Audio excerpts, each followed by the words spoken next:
느헤미야 11장 1절부터 11절까지의 말씀을 제가 봉독합니다.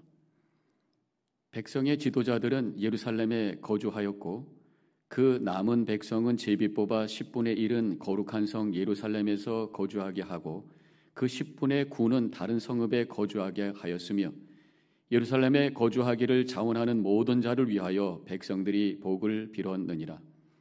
이스라엘과 제사장들과 레위 사람들과 느딘민 사람들과 솔로몬의 신하들의 자손은 유다 여러 성읍에서 각각 자기 성읍 자기 기업에 거주하였느니라. 예루살렘에 거주한 그 지방의 지도자들은 이러하니 예루살렘에 거주하는 자는 유다 자손과 베냐민 자손 몇 명이라. 유다 자손 중에 베레스 자손 아다야이니 그는 우시아의 아들이요 스가랴의 손자요 아마랴의 증손이요 스바랴의 현손이요 마할랄렐의 5대 손이며 또 마아세아니 그는 바룩의 아들이요 골호세의 손자요 하사야의 증손이요 아다야의 현손이요 요아립의 5대 손이요 스가랴의 6대 손이요 실로 사람의 7대 손이라. 예루살렘에 거주한 베레스 자손은 모두 468명이니 다 용사였느니라. 베냐민 자손은 살루이니 그는 무슬람의 아들이요 요에스의 손자요 부다야의 증손이요 골라야의 현손이요 마세아의 5대 손이요 이디엘의 6대 손이요 여사야의 7대 손이며 그 다음은 갑배와 살레 등이니 모두 928명이라. 시그리의 아들 요엘이 그들의 감독이 되었고 하수누아의 아들 요나는 버금이 되어 성읍을 다스렸느니라. 제사장 중에는 요아립의 아들 여다야와 야겐이며 또 하나님의 조문을 맡은 자 스라야이니 그는 힐기야의 아들이요 무술람의 손자요 사독의 증손이요 무라요셋 현손이요 아히두베의 5대 손이며. 제가 기도하겠습니다. 오늘 말씀을 통해 주님의 음성 듣기를 원합니다. 성령의 감동으로 들려지고 깨달아지고 결단하는 거룩한 이 시간이 되게 하여 주시옵소서. 예수님의 이름으로 기도합니다. 아멘. 성벽이 완성되기 전까지 예루살렘에는 사람들이 별로 없었던 것 같습니다. 이미 다 무너진 그런 도시고 황폐된 도시이기 때문에 살기도 힘들었을 것이고 또 위험했을지도 모르겠습니다. 근데 이제 이미 성전은 다 완성이 되어 있었고 성벽까지 완성이 됐기 때문에 이제 안전한 곳이 되었어요. 그래서 많은 백성들이 그곳에 들어가서 살기를 원했었던 것 같습니다. 그래서 오늘 말씀해 보니까 제비를 뽑게 된 거죠.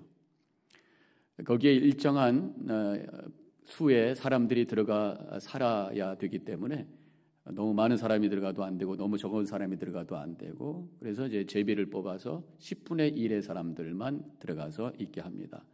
성전을 돌봐야 되고 또 지금 그 예루살렘을 다시 또 회복하는 일을 위해서 더 힘써야 되는 그런 일도 있기 때문인 것이죠. 그래서 1절에 보니까 이렇게 쓰여져 있어요. 제비 뽑아 10분의 1은 거룩한 성 예루살렘에 거주하게 하고 10분의 1, 11조가 나옵니다. 하나님께서는 우리의 10의 1을 원하신다고 하는 것. 지금 여기서는 인구의 10의 1이죠. 백성의 10의 1. 그래서 우리의 삶의 모든 부분에 10의 1을 주님께서는 원하신다고 하는 것입니다.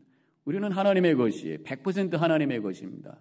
그렇지만 하나님께서 최소한 10의 1을 요구하시고 그것을 하나님을 위해서 사용하기를 원하신다고 하는 것입니다. 우리가 잘 알고 있는 재물의 11조에 대한 말씀은 말라기에 나오잖아요. 하나님께 돌아가는 구체적인 방법이 바로 11조 하는 것이다 말씀하고 있습니다. 또한 그 11조는 하나님의 복받는 방법이라고 시험해보라까지 말씀을 하신 것이 말라기에 나오고 있습니다. 자, 그러면 삶의 모든 부분의 10의 1조를 하나님께 드리는 것이 우리에게 요구된 것이라고 한다면 재물보다 더 중요한 게 있는데 그것이 바로 시간이 아니겠는가 생각을 해보게 됩니다. 우리가 시간의 10의 1을 시간의 10분의 1을 하나님께 드리는 삶을 살고 있는가 한번 점검해 보시기 바랍니다.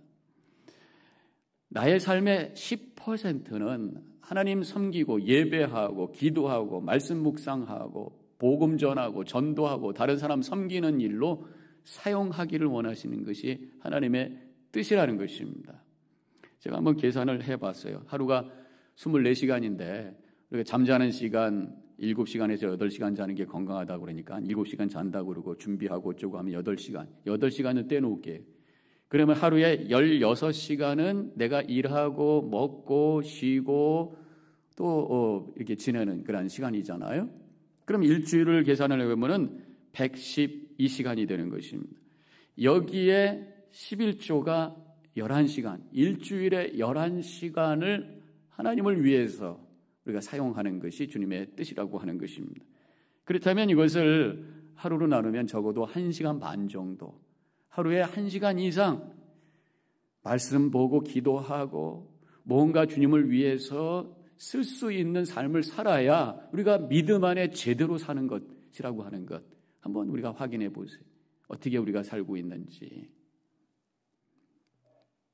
하루에 1시간 이상은 하나님과 교제하고 주님을 위해서 섬기는 또 교회를 위해서 봉사하는 그런 시간을 쓸 때에 우리가 예루살렘을 세우는 그런 삶을 사는 것이다. 하나님의 나라를 세우는 그런 구체적인 삶을 사는 것이라고 말할 수가 있는 것입니다.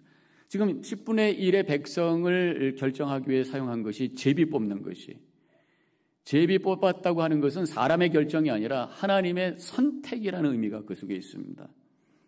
하나님의 선택, 이것은 특권이, 예루살렘 성에 산다고 하는 것은 특권입니다. 그런데 예루살렘 성에서 했던 많은 또 책임과 의무가 있어요. 그래서 하나님의 선택은 특권과 은혜이면서 동시에 책임 또 의무가 함께 가고 있다고 하는 것, 그것을 깨닫게 됩니다. 우리가 하나님의 백성으로 우리가 구원받게 된 것도 하나님의 택하심이잖아요. 그래서 내가 하나님의 자녀가 된 그 특권이 있습니다. 하나님의 어린 양으로 보호를 받고 있습니다. 그런데 동시에 우리는 하나님의 백성으로 하나님을 섬기는 그런 사람들이고 하나님의 종으로 하나님의 일을 감당하는 그런 사람이라고 하는 것입니다. 그래서 이 두 가지가 항상 함께 가야 되는 거예요. 나는 하나님의 어린 양, 하나님의 사랑받는 자녀, 동시에 하나님의 백성, 하나님의 종, 이것이 함께 갈 때에 그 신앙이 온전한 모습인 것입니다. 하나님 나라의 작은 단위가 교회라고 한다면 교회에서도 마찬가지. 내가 하나님의 백성으로서 교회 안에서 성도로서 살아갈 때에 나에게 주어진 은혜가 있고 나에게 주어진 책임이 있어요. 은혜를 사모하고 은혜를 경험하고 은혜를 나누는 그 차원과 더불어 또 나에게 맡겨진 책임, 감당해야 될 봉사, 또 의무, 이것이 함께 갈 때에 우리는 바른 신앙생활을 하는 것이잖아요. 우리가 또 교회 안에서 보면은 신령직을 택함을 받게 되죠. 우리가 집사, 권사, 장로, 또 목사에게 된다고 하는 것이 어떤 과정을 통해서 선출되거나 또 선택되거나 하는 그런 과정이잖아요. 이 또한 은혜고 특권이고 또한 거기에도 책임과 의무가 있다는 것을 생각하게 됩니다. 교회에서 가장 시험이 올 때가 언제입니까? 신령직을 선출할 때예요. 권사님, 장로님 선출할 때 많은 교회들이 힘들어하죠. 본인은 당연히 선출되어야 된다고 생각이 되는데 그렇게 되지 않았을 때에 화가 나고 상처를 받고 어떤 극단적인 상황은 교회를 떠나기도 하고 그런 경우들이 있습니다. 그런데 왜 시험을 받나요? 그러한 그 신령직에 선택된다고 하는 것이 바로 어떤 특권이요, 은혜라고 하는 것으로, 영광이라고 하는 것으로만 생각해서 그런 거예요. 근데 내가 선택을 받지 못했으니까 그런 어떤 영광과 그 은혜, 기쁨을 내가 갖지를 못했다라고 생각해서 기분이 상하고 마음이 속상하고 또 상처를 경험하게 되는 거죠. 시험받게 되는 거죠. 그런데 아까도 말씀드렸던 것처럼 선택에는 이런 은혜와 특권이 있는가 하면은 책임과 의무가 있다고 하는 것입니다. 사실 교회 안에서 어떤 직분자가 된다고 하는 것이 감당해야 될 많은 책임, 헌신해야 되고 그 전보다 더 헌신해야 되고 더 많이 섬겨야 되고 더 책임 감당해야 되고 이런 것들이 있어지는 거잖아요. 그런 것에 대해서 우리가 생각한다면 어떤 그 신령직의 권사님, 장로님이 되는 것에 이번에 되지 않았다면 하나님 좀 더 쉬라고 기회를 주셨군요. 이렇게 생각할 수가 있는 거죠. 오늘 말씀에 보면은 제비를 뽑았는데 90% 사람들은 선택되지 못했어요. 선택되지 못했다고 화내고 또 기분 상하다고 얘기하지 않고요. 선택된 사람들을 축복하고 있는 그런 모습을 보게 됩니다. 2절에 예루살렘에 거주하기를 자원하는 모든 자들을 위하여 복을 빌었다. 그런 말씀이 나오잖아요. 우리는 성도로 택함을 받은 그런 사람들입니다.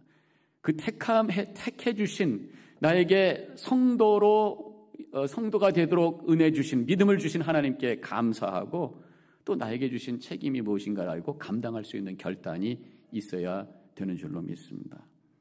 우리는 영원한 하나님 나라의 상속인이 되었음을 기뻐하고 교회를 섬기고 복음을 증거하는 사명을 감당하는 그러한 삶을 살아야 돼요. 우리가 집사, 권사, 장로, 목사로 선택된 사람입니다. 은혜로 받고 더 나가서 주어진 책임을 잘 감당할 수 있도록 기도하는 시간이 되어야 되는 것이. 그래서 오늘 우리가 함께 스스로 질문하면서 묵상해야 될 것이 내가 지금 집사요, 권사요, 장로요, 목사로서 하나님께서 주신 은혜가 무엇인가 구체적으로 찾아보시고 또 나에게 주어진 이 제단에서 내가 신령직을 받은 자로서 어떠한 책임을 하나님께서 감당하라고 나를 이러한 직분을 주셨고 선택을 해 주셨는가를 생각하면서 결단하는 이 시간이 되시기를 바랍니다. 그래서 오늘 우리가 붙들고 깊이 묵상해야 될 그런 단어가 있다면 바로 은혜와 선택인 것입니다. 그래서 이 두 가지가 우리 안에 균형 있게 세워짐으로 말미암아 주님께서 기뻐하시는 그러한 믿음의 성도로서 우뚝 서셔서 하나님의 은혜의 통로로 쓰임받는 복된 삶을 살아가시기를 주님의 이름으로 간절히 축원합니다. 기도하십시다. 좀 더 성숙한 성도로 하나님의 쓰임받는 신령 직분자로 세워질 수 있도록 성령님 도와주시옵소서.